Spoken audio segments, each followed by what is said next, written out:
قرآن مجید میں اللہ تعالیٰ فرماتے ہیں کلوا واشربوا ولا تسرفوا انہ لا يحب المسرفین، الاعراف 31۔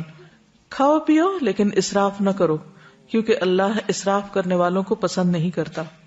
نبی صلی اللہ علیہ وسلم نے فرمایا کھاؤ اور پیو اور پہنو اور صدقہ کرو لیکن اسراف نہ کرو اور تکبر نہ کرو، یعنی کھانے پہ بھی فخر نہ کرو اور اسی طرح لباس پر بھی نہیں، کیونکہ کھانا پینا لباس یہ چیزیں ہیں جن کی وجہ سے لوگ اپنے آپ کو دوسروں سے بڑا سمجھنے لگتے ہیں، اگر کسی کو یہ نعمت دوسروں کے مقابلے میں زیادہ ملی ہو۔ کھانے پینے میں سادگی۔ حضرت انس فرماتے ہیں میں نہیں جانتا کہ نبی صلی اللہ علیہ وسلم نے کبھی پتلی روٹی دیکھی ہو، چپاتی، یہاں تک کہ آپ اللہ سے جا ملے، اور نہ آپ نے کبھی مسلم بھنی ہوئی بکری دیکھی کہ پوری کی پوری بکری ایک ہی طرح تیار کر دی جائے کھانے کے لیے۔ حضرت عائشہ فرماتی ہیں کہ نبی صلی اللہ علیہ وسلم کے گھرانے نے اگر کبھی ایک دن میں 2 مرتبہ کھانا کھایا تو ضرور اس میں ایک وقت صرف کھجوریں ہوتی تھی، یعنی 2 وقت پراپر میل نہیں ہوتا تھا، میل ایک ہی اور اس کے ساتھ باقی کوئی بھی را چیز۔ ہمارا 3 وقت کا کھانا تو وہاں 1 وقت کا کھانا۔ ایک اور حدیث میں آتا، صحیح بخاری کی روایت ہے، آل محمد صلی اللہ علیہ وسلم کبھی پے در پے 3 دن تک سالن کے ساتھ گیہوں کی روٹی نہیں کھا سکے، یعنی 3 کنزیکٹیو ڈیز ایسا کھانا نہیں ملا، یہاں تک کہ آپ اللہ سے جا ملے۔ اسی طرح یہ ہے کہ جسمانی ضرورت مثلا قد کاٹ، عمر، کام کاج کی نوعیت کے اعتبار سے بھی غذا کا تعین کرنا چاہیے اور اس کی مقدار کا بھی۔ اسی طرح سادہ اور متوازن غذا زیادہ بہتر ہے۔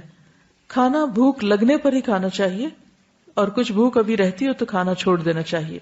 کچھ غذائیں جن کا ذکر قرآن مجید میں ہے۔ سب سے پہلے کھجور، اس کے اندر ایسے اجزاء پائے جاتے ہیں کہ اگر آپ 1-2 کھجوریں بھی روزانہ کی کھا لیں تو جسم کی دردیں جس کا اکثر لوگ شکار رہتے ہیں، یا پھر بڑھاپے میں بہت سی چیزوں کی جب کمی ہو جاتی ہے جسم کے اندر تو بہت سے لوگ صرف دردوں کی شکایت کرتے ہیں، تو اس میں بھی اس کا بہت فائدہ ہے۔ نبی صلی اللہ علیہ وسلم نے فرمایا جس گھر میں کھجور نہیں وہ اس گھر کی مانند ہے جس میں کوئی کھانا نہیں۔ کھجور نہیں تو سمجھے کچھ نہیں، دوسرے لفظوں میں۔ اور آپ کو معلوم پاکستان میں اعلیٰ قسم کی کھجوریں پیدا ہوتی ہیں۔ حضرت عائشہ فرماتی ہے کہ رسول اللہ صلی اللہ علیہ وسلم نے فرمایا اے عائشہ جس گھر میں کھجور نہ ہو وہ گھر والے بھوکے ہیں، اے عائشہ جس گھر میں کھجور نہیں وہ گھر والے بھوکے ہیں۔ آپ نے 2 یا 3 مرتبہ یہ بات فرمائی۔ تو کیا کرنا ہے؟ کرنے کا کام کیا؟ کھجوریں لا کے رکھنی ہے۔ جب کچھ اور نہ کھانے کو ملے تو صرف کھجور ہر چیز کی کمی پوری کر دیتی ہے۔ کھجور کے ساتھ ککڑی کا استعمال، عبداللہ بن جعفر کہتے ہیں کہ میں نے نبی صلی اللہ علیہ وسلم کو تازہ کھجور ککڑی کے ساتھ کھاتے دیکھی، یعنی اگر آپ کھجور کے ساتھ کھیرا شامل کر لیں، بس صبح میں اگر آپ نے دودھ کھجور لیا اور اگر صبح نہیں آپ کھاتے دوپہر میں لیتے ہیں تو بہترین سنیک ہے، دوپہر کے کھانے کا کام کر سکتے۔ حضرت عائشہ کہتی کہ میری والدہ مجھے موٹا کرنے کی تدبیر کرتی تھی تاکہ میری رخصتی کر کے رسول اللہ صلی اللہ علیہ وسلم کی خدمت میں روانہ کرے، لیکن یہ مقصد کسی تدبیر سے حاصل نہ ہوا۔ حتیٰ کہ میں نے کھجوروں کے ساتھ ککڑی کھائی تو میں انتہائی متناسب انداز کی فربہ ہو گئی، یعنی کہ اچھی فزیک ہو گئی۔ تربوز اور تازہ کھجور، حضرت عائشہ کہتی ہے کہ رسول اللہ صلی اللہ علیہ وسلم تربوز اور تازہ کھجور ملا کر کھایا کرتے تھے اور فرماتے تھے ہم اس کی گرمی کا علاج اس کی ٹھنڈک سے اور اس کی ٹھنڈک کا اس کی گرمی سے کرتے ہیں۔ یعنی تربوز جو ہے وہ کھانے میں ٹھنڈا ہوتا ہے اور کھجور گرم ہوتی ہے، تو ان کو جب ملا کے کھایا جاتا ہے تو کوئی نقصان نہیں ہوتا، جو عام طور پہ بعد میں لوگ کہتے ہیں گرمی لگ گئی اور ٹھنڈ لگ گئی۔ ایک صحابی سے مروی ہے کہ نبی صلی اللہ علیہ وسلم نے کچی اور پکی کھجور اور کشمش اور کھجور سے منع فرمایا، ان کو جمع نہیں کرنا چاہیے، کیونکہ کشمش جو ہوتی ہے وہ بھی گرم ہوتی، اور اگر کھجور کھائیں تو ان 2 چیزوں کو ملائے نہیں۔ یعنی اگر آپ کو کھانا بنا رہے ہیں کچھ، کیونکہ ہمارے یہاں بعض ریسیپیز ایسی ہوتی ہیں کہ اس میں دنیا بھر کی چیزیں اکٹھی کر دی جاتی ہیں، تو بعض اوقات صحت کے لیے نقصان دہ ہوتی ہیں۔ دوسری چیز ہے انار۔ حضرت علی فرماتے ہیں کہ انار کو اندر والے چھلکے سمیت کھایا کرو کیونکہ یہ معدے کی بیماریوں کا علاج ہے۔ ہم عام طور پہ صرف اس کا پھل نکال کے کھا لیتے اور باقی سب چیزیں ویسٹ کر دیتے ہیں، تو اندر کا چھلکا کون سا ہوتا ہے؟ وہ وائٹ اسٹف جس کے اندر دانے لگے ہوتے ہیں۔ انار بھی جنت کا پھل ہے اور اس میں بھی بہت سارے فائدے ہیں۔ زیتون، قرآن مجید میں اللہ تعالیٰ نے انجیر اور زیتون کی قسم کھائی، والتین والزیتون۔ ان کے فوائد کے پیش نظر روزانہ کم از کم 1 انجیر، 1 زیتون اور خالص زیتون کے تیل کا 1 چمچہ استعمال کرنا فائدہ مند ہے۔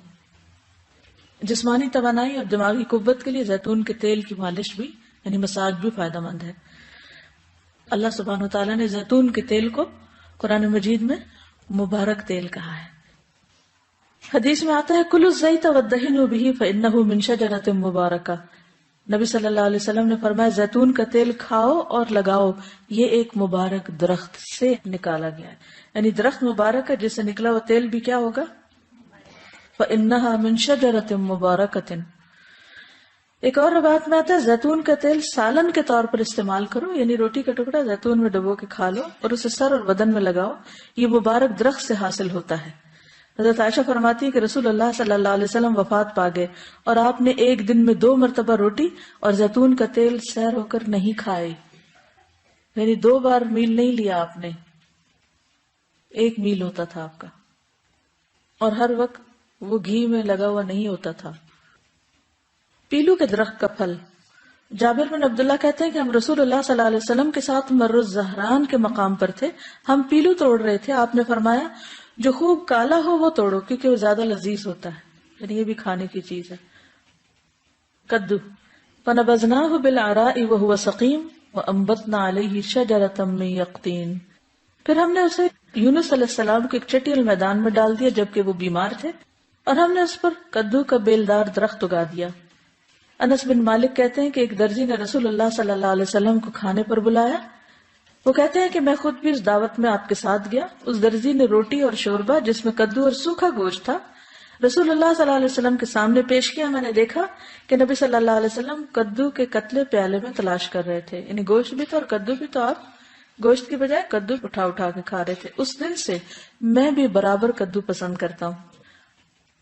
حضرت یونس علیہ السلام کی بیماری کے علاج کے طور پر کدو کی بیل اگائی گئی تھی، جس سے ان کے جسم پر جو بھی مچھلی کے اسٹمک میں جانے کی وجہ سے جو ایسیڈک مادہ تھا وہ لگنے سے زخم وغیرہ ہوئے ہوں گے، ان کا علاج اس سے ہوا. انس کہتے ہیں کہ اس کے بعد جو کھانا میرے لیے تیار کیا گیا اور جتنا مجھ سے ہو سکا میں نے اس میں کدو کو ضرور شامل کر لیا. چقندر اور جو. سہل بن سعد کہتے ہیں کہ ہمیں جمعہ کے دن بڑی خوشی ہوتی.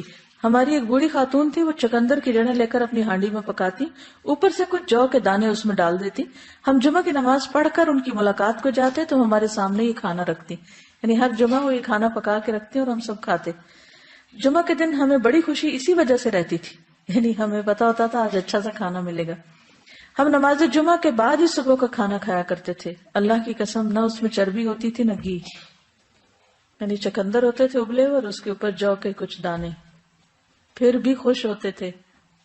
ہمارا کیا حال ہے؟ کہتے اللہ کی قسم نہ چربی ہوتی تھی نہ گھی. اگر ہمیں کبھی بیماری میں بھی کبھی علاج کے طور پر بھی ایسی سبزی کھانے کو ملے تو ہم اپنے آنسو سے اس کو بھگو دیں.